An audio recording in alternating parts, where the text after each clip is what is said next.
What's up? Bang, bang, lunch money time. Well, she's trying to get rich. The rest of us just trying to get our lunch money right. The beautiful, intelligent Polina Marinova today, I don't even know, has drapes on. Did you take down the No, drapes? this is like a scalloped thing. Okay. You don't understand. I don't understand. You're right. But you got your sons out, guns out. Let's see them. Are you ever going to flex for us? No, I can't do that. All right. Lunch Money is sponsored by BlockFi. Don't forget, BlockFi.com/lunch money. Go deposit your crypto or your digital dollars and earn up to 8.6% interest. If you compare it to traditional lending rates or deposit rates at other places, it dominates. BlockFi.com/lunch money. Speaking of banking, what's going on with the U.S. banks? U.S. banks are swimming in money as deposits increase by $2 trillion amid the coronavirus. They're swimming real deep. Are they swimming because everybody's just not spending their money? Four things happened since January. $2 trillion in deposits. In April alone, $865 billion has been deposited in banks. That is more in a 30-day period than the highest ever recorded in a single year previously. Why?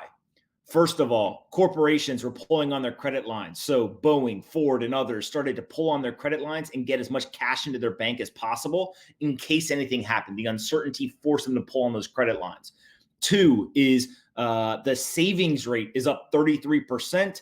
The personal income rate is up 10.5% so far. Why is that? Because the stimulus checks and the unemployment is driving more cash into people's hands. So if you're on unemployment, there's $600. Many people make more on unemployment right now with the beefed up insurance than they do at their jobs. So they actually have higher income. The second thing is the savings rate. People aren't spending a bunch of money. They're saving it and putting it in the bank. That's the second reason. The third thing is the PPP money. They took $600+ billion and they gave it to small businesses. What do the businesses do? They literally put it in their bank account. So that's where you see all the deposits going up. When COVID first hit, do you think there were a lot of people who went and pulled money out? I did. I know. That's why I asked. Yeah. Anytime there's uncertainty, I pulled a lot of money out in cash and was like, look, if this shit falls, because you don't know what's going on, right? And very quickly it was obvious, like, hey, this isn't a banking issue. It's not like the banks might go insolvent. But in the first couple of days, I was like, I'm not taking any chances. Went and got that cash, baby. Get money, get paid. What's up with the New York Fed? Wait, and before we move on to that, deposit gains were concentrated at the very top of the industry. JP Morgan Chase, Bank of America, and Citigroup grew much faster than smaller firms in the quarter, obviously. Misleading because those big firms just have more clients, right? So if everyone puts in the same amount of money on a percentage basis, those guys just grow faster because they have more clients. All right, never mind. Okay. What's going on with the New York Fed? So New York Fed, economists with the New York Federal Reserve do not think Bitcoin is a new kind of money, and they said that it's just another type of fiat. Fiat? Oh, baby, oh, baby, oh, baby. They so scared that now they've come to this. So first of all, define fiat for the people. Fiat currency is basically something that it's a currency that's not backed by anything. Right, that's every currency in the world, right? So the dollar is fiat. If you think of the dollar used to be backed by gold, right? In 1971, we went off the gold standard and we got into fiat currencies, and now people can print as much as they want, right? The New York Fed literally has now stooped to the level of saying, "Oh, Bitcoin's just like the rest of us." They just forget this. It says Bitcoin may be money, but it is not a new type of money. Why are they saying this? Well, so here's what ends up happening, right? Is what's the saying? They're like, first they ignore you, then they laugh at you, then they fight you, then you win, right? That progression, that's what we're seeing. So first of all, no one wanted to acknowledge Bitcoin. Then they said, oh yeah, Bitcoin, that thing, I heard of it, but it's not money. Now they're saying, oh, it's money, but it's not better money. And eventually they'll just say Bitcoin is better. So we're just seeing the progression that you would naturally expect. New York Fed, stop printing the cash, baby. But then they said that the ability to make electronic exchanges without a trusted party, a defining characteristic of Bitcoin, is radically new. So they're admitting that some parts of it are completely new and cannot be compared to. They're not admitting shit. It's an undeniable fact. Like, this is why I think it's so funny. Like, this is classic intellectual Olympics, is you literally have people who are like, oh, those Bitcoiners, they've been talking about something for a decade. We're going to write about it like as if it's new, as if like if we acknowledge it now, all of a sudden we're giving it credence. Like it was a fact, whether you acknowledged it or not. Now they're being forced to. That's the beauty of decentralized technology, is it is ultimately up to the market to decide, and the market is deciding that Bitcoin ain't going nowhere. Speaking of cryptocurrencies, what's going on with Akoin? All right. So you guys know Akon? Akon. All right. So Young Jeezy. his new okay. That's a song. Opening to a song. Please don't. Akon. Go ahead. He's 47 years old, by the way. That has nothing to do with this. It's all right. Akon has a new venture. He is launching Akoin, a cryptocurrency that will also be the local currency in Akon City, a 2,000-acre development in Senegal. Wait a second. Hold on. I think 2017 called and it wants its headline back. That was pretty good. Yeah. Look, first of all, Akon's a G for putting together this 2,000-acre development. He's literally building a city. I'm all about the city in Senegal, but like, why the cryptocurrency? Well, hold on a second. So supposedly the city is going to be super, like, quote unquote, futuristic, right? It's going to have solar panels. It's going to have all this stuff on infrastructure. Like, he really, really wants to use technology to make an impact. The second piece of it is that he's trying to actually go after currency. And part of the problem, I heard this, my brother actually told me this. I don't know if this is true or not, but supposedly Akon had a currency that is used in a number of countries in Africa. I forget which countries. He went and he tried to exchange it at the airport, like the currency exchangers, and they wouldn't accept it. And he was like, what the hell is this? Like, what do you mean? This is accepted in multiple countries, but you guys won't take it. And then he realized, wait a second, like digital currencies is this new thing. He's been an investor and held Bitcoin since 2014. That means, he's doing pretty well, probably. Yeah. But the whole idea here is he wants to create this new currency. A lot of people will question, why do you have to create a new one? Why don't you just use Bitcoin? He obviously That's what I question. Why isn't he using Bitcoin? Why is he doing this? Because he's going to profit from it. Should I get him on the podcast? Yes. But is he gonna I turned it down, actually. What? Akoin or him? Him. They asked me to bring him on the podcast and I said no. Is it because it's a coin? No. Wait, why? I didn't have enough time at the time. I'll get him. I'll email him back. All right. It's finally time. I'll bring him back. That's fine. But here's what's also crazy, which I do love. Akon was actually born in America. Okay. So the fact that like a lot of people are like, oh, he's going back home. No, he's not. He's just going to Senegal to do this. That? Yeah, that's what a lot of people were arguing. But basically the whole idea is like, he's super, super innovative. He wants to use kind of his global notoriety. Plus he's backed by a lot of capital. This is going to cost up to $6 billion. Let me ask the most obvious question that you are not answering. I thought we tried this whole currency, I'm going to make a coin thing in 2017 and it didn't work. It doesn't work. Okay, so why is it happening again? Because he's going to try it again. Okay. By the way, I don't think the Akoin part is interesting, right? Like to me, he should just use Bitcoin. Right. But the city is what I'm interested in. I understand, but I just feel like every time somebody starts their own coin, I feel like there's some like nefarious weird activity going on. Oh, to be clear, this is all a business. Like literally, he's backed, I think, by a private equity shop. Oh, really? And it's like going to cost to build the city and everything. It's going to be like a $4 to $6 billion exercise, right? So for 2,000 acres, like 2,000 acres isn't that much. And so to build this out is incredibly expensive. If it works, they stand to make a boatload of money, right? But I don't think that necessarily we're going to see that craziness. I'm glad a private equity firm's involved. Okay. Satoshi didn't need a private equity shop. All right, what's going on with MicroTransit? All right. So this is really interesting. So the LA Metro system put $29 million towards a partnership with RideCo to subsidize transit. Uber just got a 3-year contract in Dallas. Salt Lake City and Birmingham are rolling out their own experiments to basically subsidize the transportation system in cities post-COVID. Yeah, I mean, look, if you are a public transportation capital allocator, if you're a government allocator, and you're sitting there and saying, hey, for every dollar we spend, we can get X impact by creating more public transportation, or for every dollar we spend by partnering with these folks, we can get Y impact.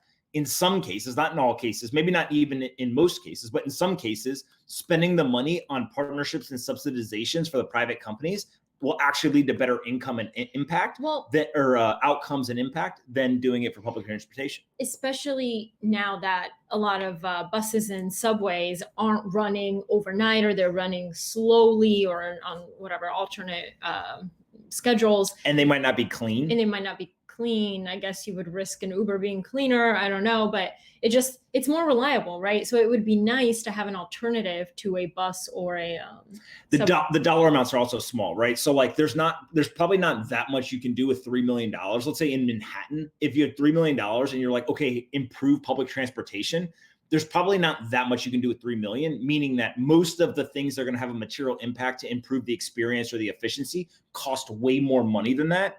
$3 million to an Uber in many of these cities is likely actually to have a pretty material impact. Yeah. So if you look at like a lot of times when they do like bond offerings and things like that, it's 50, 100 million, billions of dollars, like they're infrastructure type investments. So it costs a lot of money. If you only got $3 million, again, go back to that measurement of if we put $3 million into these 5 scenarios, which one has the greatest impact? Yeah. In some situations, it's going to be partnering with private companies. Makes sense? Yeah. And does that mean that it's going to be cheaper to get an Uber and Lyft? Like there's going to be a standard price? Oh, really? So what might happen is actually they just charge like a one set fee. Well, actually, hold on. Let me think about this. I'm thinking about it out loud. But what they could do is they could basically lower the prices for you as the customer to incentivize you to use Uber, right? So if and maybe you have a card, yeah. Well, no, but then what they do is they say to the driver, hey, you used to get paid $20 for this trip. We're only going to charge the customer $12 to try to get them to come back and start using Uber more. But that difference of $8, rather than pass it on to the driver, instead they'll use the $3 million subsidization, and Uber will just give the driver the difference so that the driver still gets paid. They did a lot of this early on. That's how they grew. Yeah, I remember that. Right? It's basically they would pay you and pay the driver. So literally in cities, they were like, hey, if you come and you ride, it's only 15, but we'll give it to you for 8. And they would pay the driver $17 for the ride. And then over time, they just took away the subsidizations to improve their financial It's just standing. funny to me how cities went so hard to try to ban Uber and Lyft from its city. And now it's like, let's partner. Innovation always wins, baby. Okay. Fake fans. I love this story. Fake fans, real fans, fake fans. Ready? You want to see something creepy? Only the real ones. So all these fans are sending pictures or cardboard cutouts of themselves for sports stadiums to put cardboard cutouts of their faces as fans in the seats because real fans can't be there. Yeah, because it's weird to play in stadiums without any people. Well, I think it's weirder to have like a bunch of cardboard cutouts. It's so creepy. Nah, I mean, look, this is like less to do with what's actually happening on the court or the field and much more to do with fans. Oh. This is a great way to do fan engagement. Right? Is, hey, send us a selfie and we'll make you a cardboard and we'll put it up in the stadium.